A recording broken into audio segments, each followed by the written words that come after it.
Good afternoon. Sorry, good evening.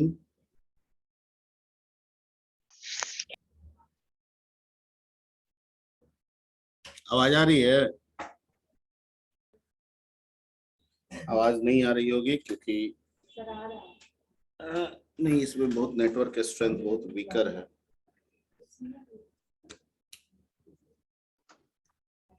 So I hope कि आवाज proper मिल नहीं रहा होगा।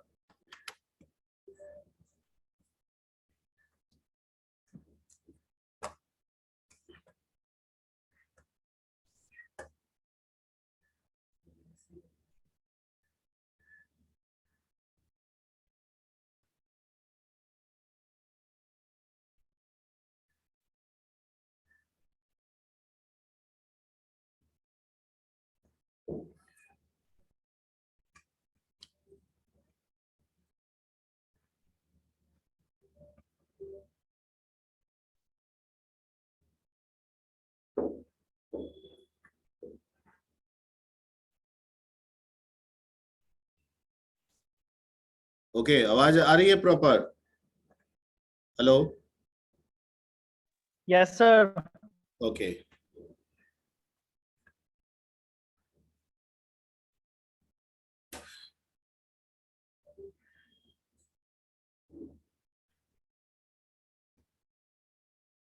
I think a lot of guys are not connected with the audio. Like Asif Ali, Tanu Priya, Nishant Saini, Neha Kumari, Prashant Kumar, Akash Kumar।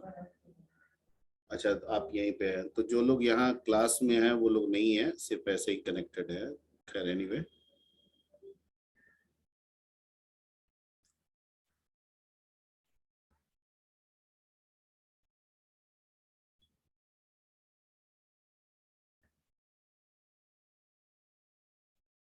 हाँ जी, आवाज आ रही है? अब मेरी आवाज आ रही है?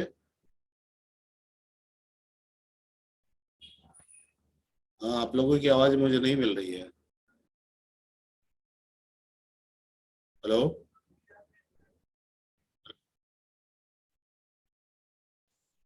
आवाज आ रही है मेरी? चेक करो तो जी जरा। हेलो?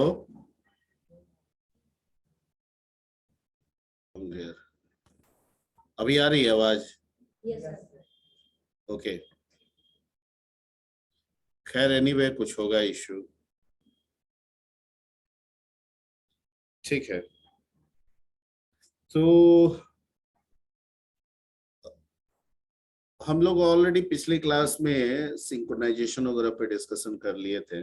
ठीक है, और अब धीरे धीरे हम लोग अब जीयूआई की तरफ बढ़ने की कोशिश करते हैं। फिर जीयूआई में हम लोग डिस्कशन करेंगे। तो एक ओवरव्यू आज का एक फंडामेंटल रखते हैं जीयूआई पे, कि सीयूआई का मतलब हम लोग क्या समझते हैं, जीयूआई का हम लोग क्या मतलब समझते हैं।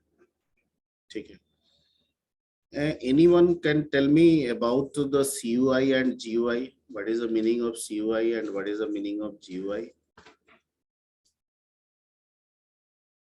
I think एमसीए एंट्रेंस का जो तैयारी चल रहा था उसमें भी हम बताए थे। तो जो भी नॉलेज है CUI GUI के बारे में वो बताइए।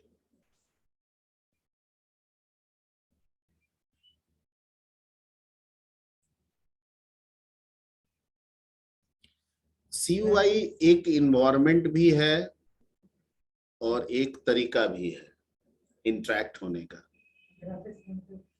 ठीक है, और GUI भी एक इन्वायरमेंट भी है और एक तरीका भी है इंटरेक्ट होने का। ठीक है, लेकिन दोनों तरीके सेम नहीं है, दोनों तरीके में अंतर है, बदलाव है। ठीक है, आप उस बदलाव को किस तरीके से समझते हैं। CUI। नीतीश कुमार आए हुए हैं जी। हेलो, मेरी आवाज सब तक पहुंच रही है? Yes sir. ठीक है, तो पहुंच रही है तो भैया एक क्वेश्चन चल रहा है, CUI एंड GUI कैसे इसको एक्सप्लोर करेंगे, चूंकि आज GUI का हमको इंट्रो आज पार्ट निकालना है।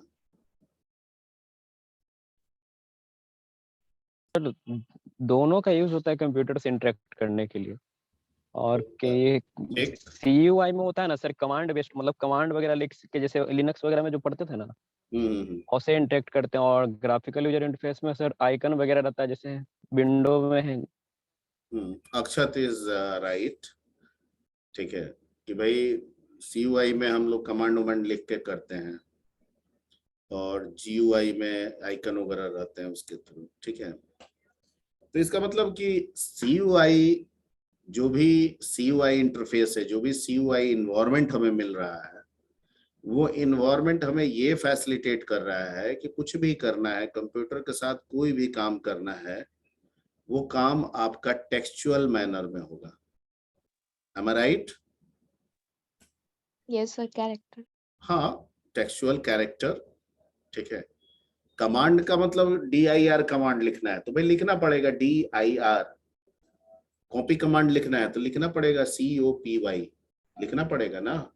तो हर काम कैसे होगा, लिख के होगा। ठीक है, CUI में उस इंटरफेस में जो भी फोकस किया गया था वो फोकस सिर्फ टेक्स्ट बेस्ड था। क्या था? Text based. ओके, ग्राफिक्स का डायरेक्ट रोल वहां पे नहीं था CUI। ठीक है, अगर हमको किसी पिक्चर को इंपोर्ट करना है, डिस्प्ले कराना है, वो सब फैसिलिटी वहां पे नहीं थी।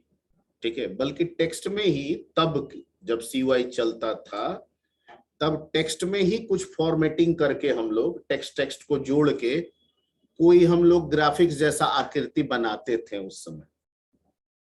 ठीक है, ग्राफ को, पिक्चर को ये सपोर्ट नहीं करता था, वो फीचर था ही नहीं। क्योंकि जब तक, जहां तक मुझे याद है कि जब तक सिर्फ और सिर्फ CUI चल रहा था तब तक ज्यादातर कंप्यूटर जो थे वो मोनोक्रोम बेस्ड थे। मोनोक्रोम मतलब, मोनोक्रोम मतलब एक सर। Sir, single.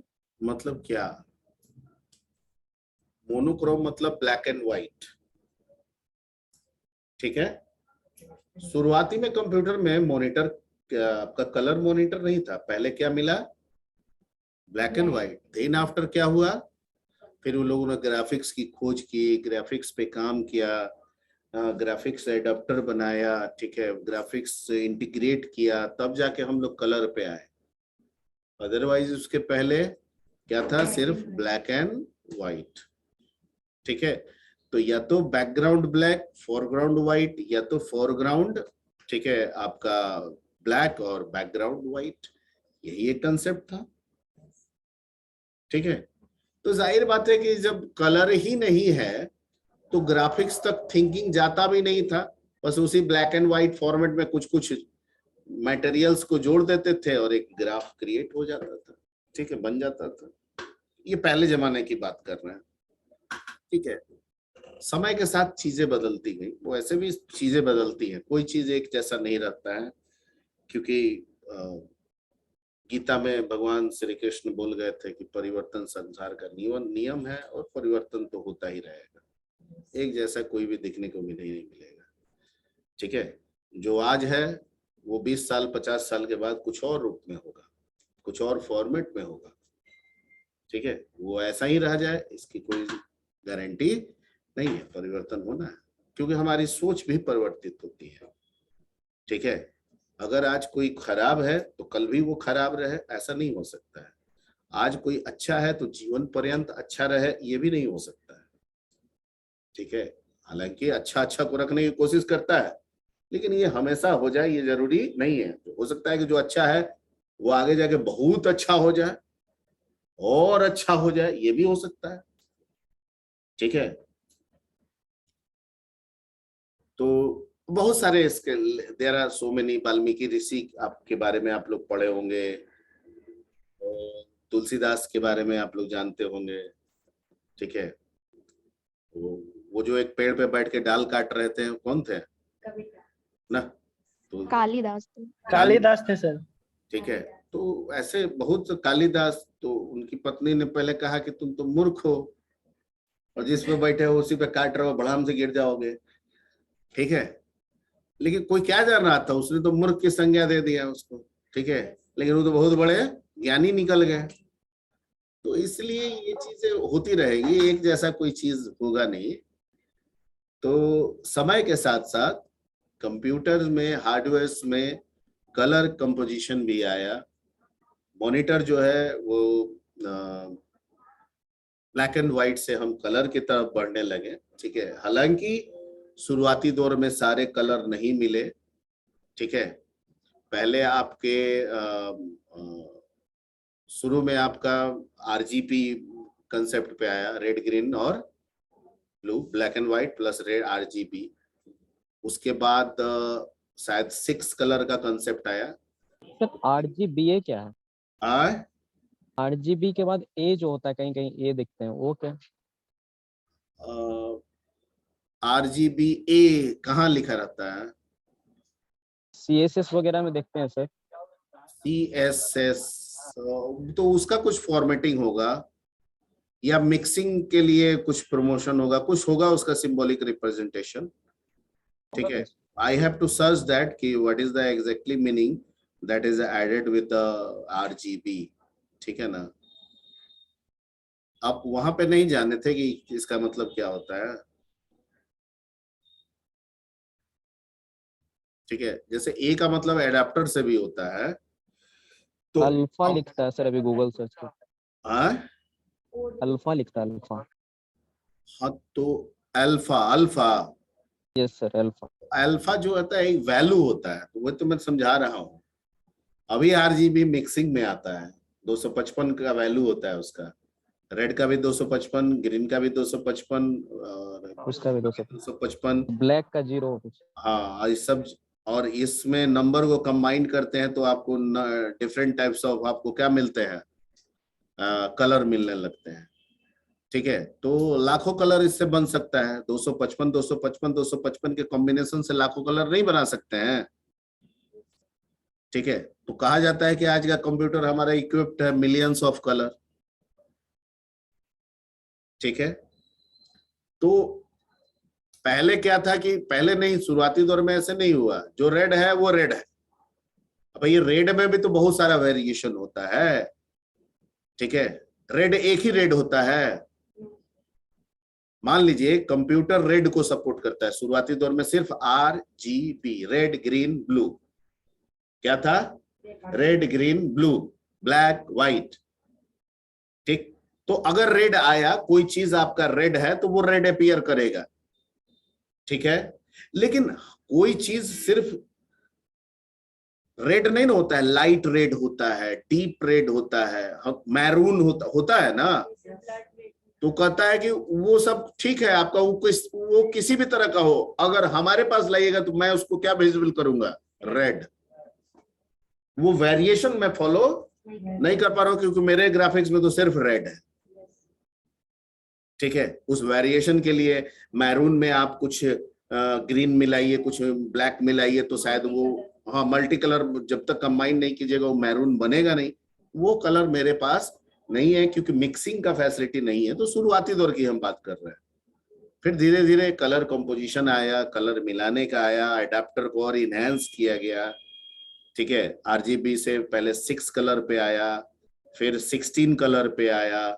ठीक है, फिर आपका 8 बीट कलर आया, फिर 16 बीट कलर्स आया। ठीक है, अभी राइट नाउ शायद हम लोग 16 बीट कलर्स को यूज करते हैं। ठीक है, तो इतने सारे 16 बिट कलर्स में लाखों कलर्स मिल जाएंगे।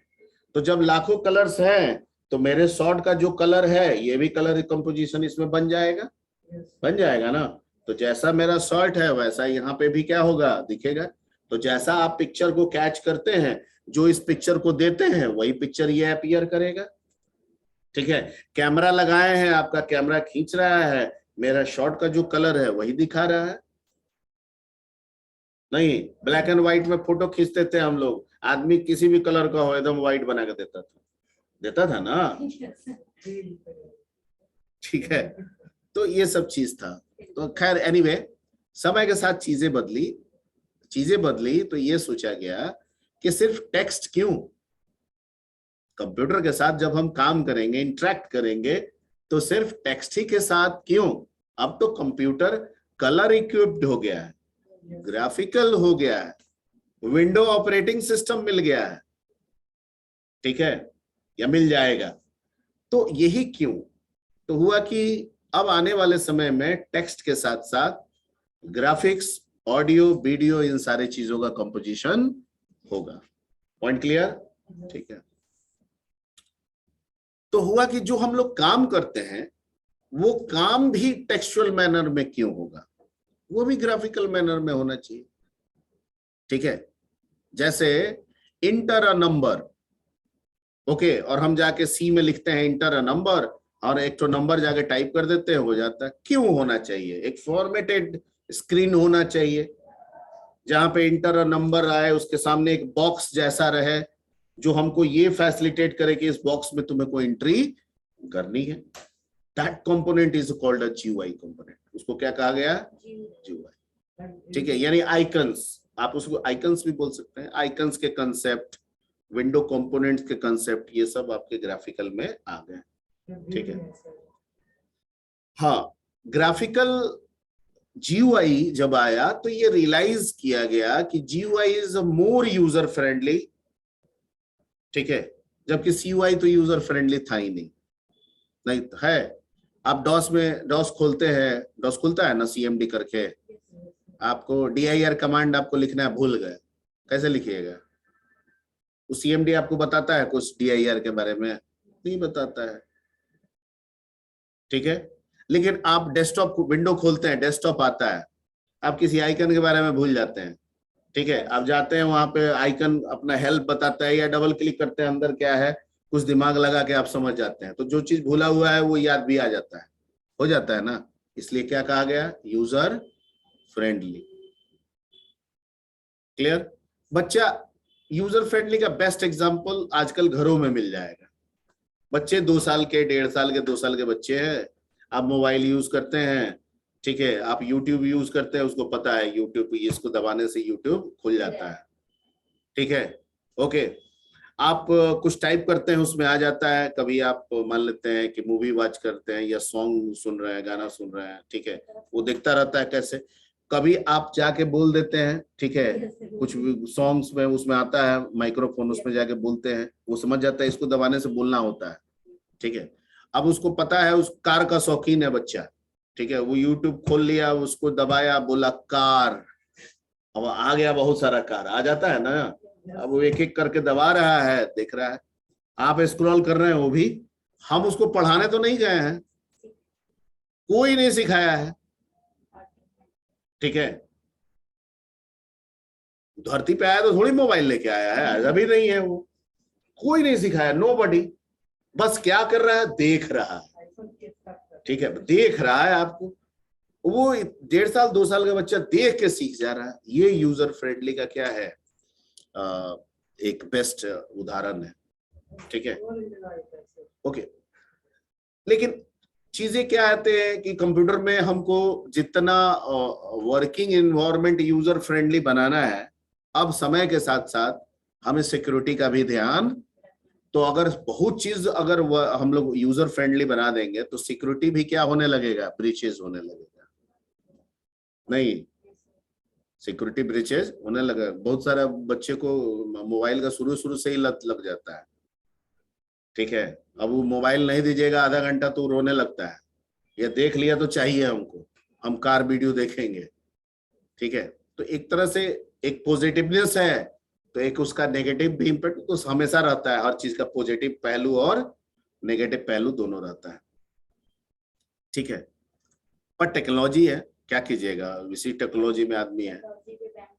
हाँ, हाँ, अब तो सुना है कि वो अलाउ भी हो गया है, ठीक है, पता नहीं पबजी, हाँ, उस समय वीपीएन से कर करके सब कर रहा था, सुने थे हम भी। हम तो खेलते नहीं है पबजी, ठीक है, और हमको पबजी को लेके थोड़े से चिड़े, हमको हर उस चीज से चिड़े, हम इवन सोशल मीडिया पे भी उतना नहीं रहते हैं आज के डेट में। बहुत टाइम गंवाना, नींद बैठे हैं ऐसे ऐसे देख रहे हैं, फोटो देख रहे हैं, उसका देख रहे हैं, थोड़ा बहुत देख लिए, ठीक है, लेकिन अब घंटों भर वही कर रहे हैं तो वो मन नहीं लगता है। उससे अच्छा हम गाना सुन लेंगे, वो सब ठीक है, कोई मूवी वूवी देख लेंगे, वो भी ठीक है एक तरह से, कुछ मूवी देखेंगे तो कुछ आइडियाज तो आएगा, ठीक है, गाना सुनेंगे तो एक फ्रेशनेस आएगा, तो वो सब ठीक है। गेमिंग वोमिंग में माइंड गेमिंग होता है, वो अच्छा लगता है, सुडो टाइप का वो सब होता है, या बॉल वॉल टाइप का आता है, वो सब टाइप। हाँ, चेस भी आप खेल सकते हैं, जिसमें आपका जोर पड़े दिमाग का, ठीक है, और जिसमें वो क्या है, फायरिंग है, मारिए एनिमी, तो आपको एग्रेसिव बना रहा है, एग्रेसिव है। ठीक है। तो गेम भी वैसा सेलेक्ट कीजिए जो आपके मेंटल एबिलिटी को हाई करे, ठीक है। पबजी से हाई होता है लो होता है मेरे को नहीं पता है, क्योंकि मैं खेलता नहीं हूँ, लेकिन इतना तो पता है कि एग्रेसिव तो बना देता है और एडिक्टेड भी बना देता है, ठीक है। तो देवाशीष, कौशल, राहुल, ये सब है। नीतीश कुमार जी आज लग रहा है नहीं आए हैं। Okay, so let's come to the, ये CY और GY पे हम लोग का डिस्कशन हो रही थी, बातें हो रही थी, कुछ और बातें इसी के रिगार्डिंग करते हैं, ठीक है। GUI आ गया, ग्राफिकल आ गया, टेक्स्ट के साथ साथ ऑडियो, वीडियो, पिक्चर, ठीक है, सब चीज ऐड हो गया, आइकन्स के कंसेप्ट आ गए, ठीक है। अब हमें लिखने का काम ज्यादा नहीं करना है, क्लिक एंड यूज वाला काम ज्यादा हो गया है, ठीक है, यानी चीजें हमारे स्क्रीन पे पहले से मौजूद है, just I have to identify, click on that icon, use that icon, ठीक है, ओके। जब GUI का कंसेप्ट आया तो उसमें दो कंसेप्ट आया, एक आया फ्रंट एंड और एक आया बैक एंड, ठीक है। तो फ्रंट एंड का मतलब आप जैसे भी समझा दीजिए, डिजाइनिंग, हाँ नहीं, लेकिन अगर कोई फ्रंट एंड पूछेगा तो उसको एक एग्जांपल के तौर पे हम वेब का कंसेप्ट देके समझा सकते हैं, ठीक है। फ्रंट एंड का मतलब होता है वो स्क्रीन, वो GUI स्क्रीन, ठीक है, वो स्क्रीन या वो GUI स्क्रीन जिसमें हम काम करेंगे, यूजर काम करेगा, जिसके थ्रू यूजर काम करेगा, उसको हम लोग क्या कहते हैं, फ्रंट एंड। फ्रंट एंड, आप MS वर्ड खुलते हैं कि इन्वायरमेंट खुल जाता है, ठीक है, वो फ्रंट एंड है। आप उसमें जाके लेटर टाइप करते हैं, ठीक है, या नहीं, वो फ्रंट एंड ही में काम करते हैं। आपका वर्क किस में होता है, फ्रंट एंड में, लेकिन जब जाके फाइल में आप सेव कर देते हैं, वो बैक एंड, वो चला जाता है डिस्क में, वो आपको पता है कि सेव हो गया, कैसे सेव हुआ, किस फॉर्मेट में रखा, क्या किया, वो आपको नहीं पता है, बस सेव है, डॉक लगाया हुआ है या docx है उसका एक्सटेंशन, ठीक है, तो ये नहीं पता है, ओके। तो हम भी जब एप्लीकेशन GUI में बनाएंगे, हम लोग GUI बेस्ड पे जब कोई भी एप्लीकेशन क्रिएट होता है तो वहां पे हमारा दो व्यू पॉइंट होता है, सिर्फ एक व्यू पॉइंट से काम सारा चल नहीं सकता है, ठीक है, और अगर चलाने की कोशिश करेंगे तो बहुत सेमी प्रोजेक्ट हो जाएगा, ठीक है। तो नॉर्मली अगर हम एक ऑथेंटिक प्रोजेक्ट की तरफ अगर बढ़ रहे हैं, छोटा हो या बड़ा हो, तो बैकएंड और फ्रंट एंड दोनों का कंसेप्ट आएगा ही आएगा। तो फ्रंट एंड मतलब स्क्रीन हो गया, और बैकएंड का मतलब उस स्क्रीन से जो फीड किया हुआ डेटा है, वो जहां रखते हैं उसको बैकएंड कहते हैं, दैट मे बी फाइल और that may be data base. Clear? That may be file, that may be your database. Clear? ठीक है। फाइल और डेटाबेस में क्या डिफरेंस है? क्या दुनिया का सारा काम हम डेटाबेस से निकाल लेंगे, हमें फाइल की कभी जरूरत ही नहीं पड़ेगी? क्या लैंग्वेजेस में फाइल के कंसेप्ट को हटा दिए गए हैं? नहीं, अभी आज तक है फाइल। अरे वेरी गुड, जब फाइल ही हट जाएगा तो डेटाबेस आएगा कहां से? क्योंकि फाइल को ही तो मॉडरेट करके उस पे एक एप्लीकेशन लगा के उसको डेटाबेस का कंसेप्ट दिया गया है और उसी को हटा देंगे, ठीक है, तो फिर तो डेटाबेस का कंसेप्ट ही नहीं। एब्सोल्युटली राइट, नाइस, ठीक है।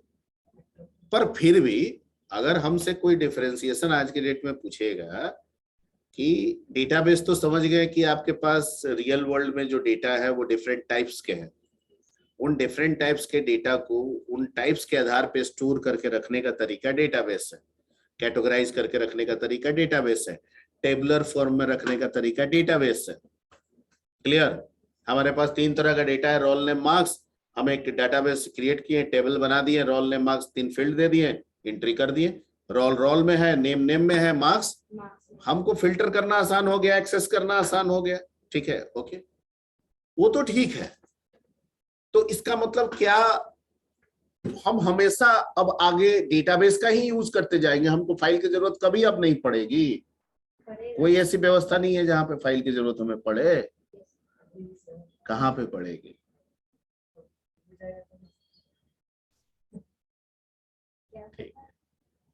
जैसे अभी इसने कहा कि फाइल को ही मॉडिफाई करके, फाइल पे ही मॉडिफिकेशन अप्लाई करके डेटाबेस बनाया गया। डीबीएमएस इज अ सॉफ्टवेयर, तो वो कर क्या रहा है? आपके डिस्क में जो फाइल बन रहा है वो सॉफ्टवेयर अपने अनुसार उस फाइल को यूज करके आपको एक डेटाबेस और टेबुलर कंसेप्ट आपको दे रहा है। यूज तो वो भी फाइल ही कर रहा है।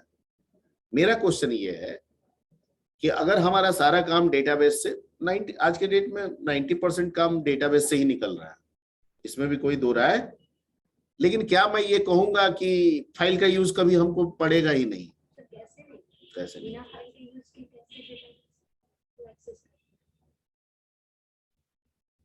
अच्छा, मैं पूछूं कि suppose if you are creating a software like a paintbrush, जहां पे आप लिख भी सकते हैं, ड्रॉ भी कर सकते हैं ना, ठीक है, तो जब आप सेव करते हैं तो वो डेटा के किस टाइप में स्टोर करता है? उसका कोई टाइप होगा क्या? आप तो कुछ भी कर देते हैं उस पेज पे, जाके कुछ स्केचिंग कर दिए, टेक्स्ट ड्रैग करके अपना नाम लिख देते हैं ना, तो क्या वो टाइप में असाइन करके रख रहा है आपके चीजों को? आप सेव भी करके रखते हैं ना, बीएमपी एक्सटेंशन या पीएनजी एक्सटेंशन बनाता है उसका, ठीक है, तो क्या वो किसी टाइप में आपके डेटा को रख रहा है? नहीं, वो एक ही टाइप में आपके डेटा को रख रहा है। वो हर चीज को, ठीक है, हर ड्राइंग को, ठीक है, वो मान ले रहा है everything is a byte, is a character, pixel, ठीक है, बस एक फॉर्मेट में उसको उठा के जैसे आपने लिखा, जो कुछ किया, उसको एज इट इज ले जाके क्या कर दे रहा है? स्टोर कर दे रहा है। वहां कोई टाइप नहीं है, एक ही टाइप है, बाइट, ठीक है। तो आपको भी अगर, क्या आज पेंट ब्रश बनाने की जरूरत नहीं पड़ेगी? पड़ेगी। अगर आप कोई सॉफ्टवेयर एप्लीकेशन पेंट ब्रश की तरह सोच रहे हैं, ठीक है, तो आप भी तो चाहेंगे कि इसमें जो कुछ भी ड्रॉ हो, जिस तरह से हो, एज इट इज, वो उसी तरह से सेव होना चाहिए, स्टोर होना चाहिए। तो वहां पे तो डेटाबेस काम नहीं ना करेगा, वहां तो फिर कौन काम करेगा? फाइल ही काम करेगा। Point clear? ठीक है। नोटपैड एप्लीकेशन बना हुआ है, आप अपना नोटपैड बनाना चाहेंगे, वहां डेटाबेस का क्या रोल है? वहां तो फाइल का रोल है, ठीक है, तो वहां फाइल की जरूरत पड़ेगी। तो इसलिए फाइल, जो हम लोग रियल वर्ल्ड के जो एप्लीकेशन बनाते हैं, फाइल का यूज कम हो गया है, पर अभी भी एकदम जीरो हो गया है, बिल्कुल जरूरत ना पड़े ऐसा भी नहीं है, ठीक है। ज्यादातर काम हमारा डेटाबेस से निकल रहा है, लेकिन फाइल की जरूरत पड़ेगी, ठीक है।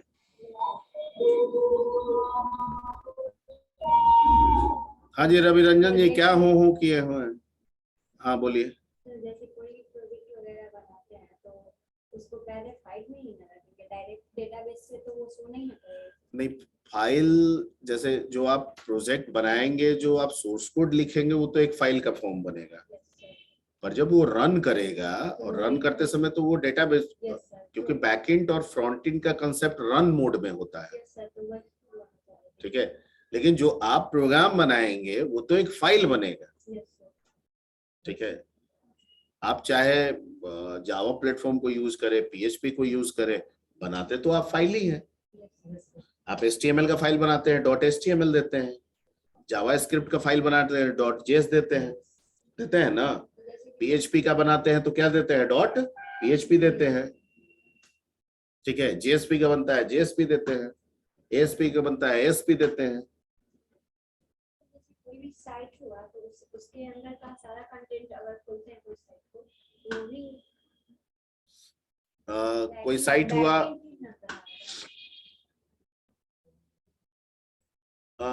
बैकएंड जैसे कोई भी साइट क्रिएट कर रहे हैं ना, नहीं, देखिए बैकएंड और फ्रंट एंड का डिटरमिनेशन हम लोग एप्लीकेशन के रन इन्वायरमेंट से करते हैं। किस इन्वायरमेंट से करते हैं, रन इन्वायरमेंट से, ठीक है। अब वेबसाइट अगर रन कर रहा है, ठीक है, तो जो स्क्रीन पे ब्राउजर में आ रहा है वो फ्रंट एंड है। जो डाटा जाके कहीं स्टोर हो जा रहा है, चाहे वो फाइल हो, डेटाबेस हो, कुछ भी हो, वो क्या है, बैकएंड है, ठीक है, वो है। और बाकी ये तो डेवलपमेंट जब आप करते हैं तो हर एक काम का आप तो अलग अलग फाइल ना बनाते हैं। एक HTML फाइल से थोड़ी आपका वेब पेज क्रिएट हो जाता है, कई HTML फाइल क्रिएट करते हैं, लिंक करते हैं एक को दूसरे से, ठीक है। ahref ये सब बताया जाता है ना, जैसे आप एक पेज को दूसरे पेज से जोड़ते हैं।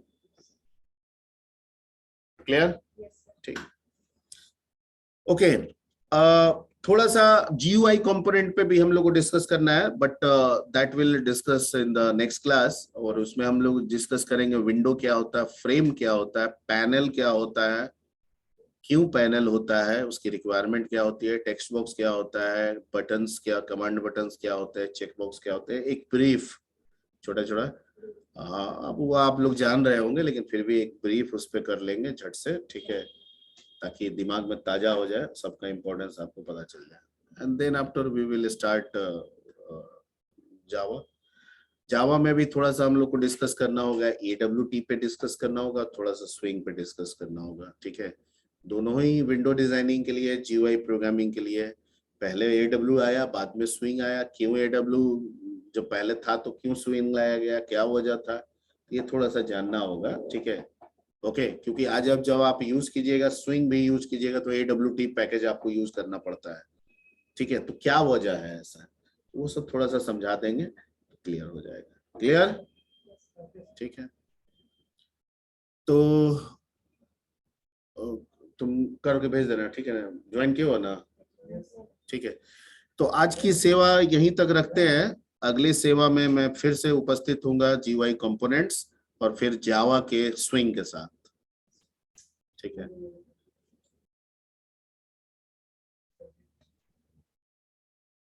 ये हमको लग रहा है कि सब ज्वाइन करके सो भी जाता है क्या?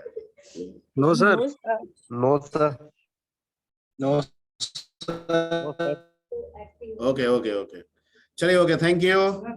Thank you sir. Thank you sir, thank you sir. बोलो ना, सब देवाशीष को दे दिए। पिछला वाला भेज दिए थे जी तुम। उसको भेज